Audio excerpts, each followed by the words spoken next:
disputes and also the capture of the Chinese captain. And with the nuclear crisis and also the earthquake and tsunami, I think it's a useful straw for Mr. Naito Kan's administration to improve. And China actually lacked the kind of polemics against the Japanese government over that very Diaoyu Island. I would predict more cooperation in terms of confrontation between the two governments because of this kind of a natural disaster. And so many people in the Chinese government are predicting that natural disasters, instead of distancing the two governments, are actually bring closer the two governments over the kind of disaster relief and disaster relief related experiences. China actually has sent a disaster relief relief team to Japan, and that was very much a sign of reconciliation. And I hope that at the diplomatic front, the two countries will actually bring the relation back on track. Okay, thank you very much for your insight. That's Teng Jimeng, Professor of American Studies at the Japan-China Beijing University there, joining us live from Beijing. Thank you very much for your time. Now to Ivory Coast, and there are reports that supporters of the deposed president, Laurent Gbagbo, are being rounded up in cities and villages. There are also reports of reprisal killings.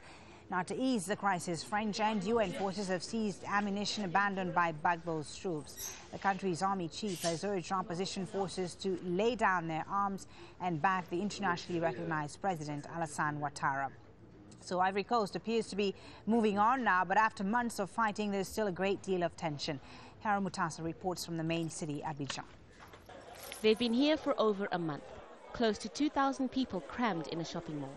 News of Laurent Gbagbo's arrest on Monday hasn't eased fears. They say they still can't go home. We are afraid. There are soldiers everywhere, and we don't know who to trust. Maybe people still support Gbagbo. There could be more killings. For now, living in squalor is safer. After weeks of violence, some are taking advantage of the apparent calm. More and more people are now braving the streets, and these women cooking over here say this is the first time they've managed to cook a decent meal for their families. But they're still telling us they're very uncertain about their future. Progress is being made. Some police are back on the job. The French still patrol the city. But people here have mixed feelings about France's involvement in the country. Neighborhoods where Ouattara has strong support love the French. The French intervention is good because the people will make to sufferance, you know. But today we enjoy because his new government is coming. So we enjoy. The people, everybody, we enjoy. Elsewhere, they are treated with suspicion. We are told if there are any Gbagbo supporters here, they are too afraid to speak. Armed youths are everywhere. Some fear just being a member of the minority right now might be enough to get you killed. Haru Matasa, Al Jazeera, Abidjan. Officials in Pakistan say 2 U.S. missile strikes have killed 6 people. The attack took place in South Waziristan near the Afghan border.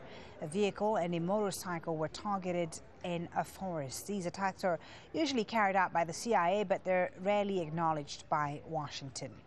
And in Afghanistan, a suicide bombing has killed at least 10 people. The attack occurred in Kunar province in the country's northeast, and it targeted a group of tribal elders. In Belarus, prosecutors have told journalists they've detained 2 suspects over the attack on the Minsk metro that killed 12 people. It happened on Monday during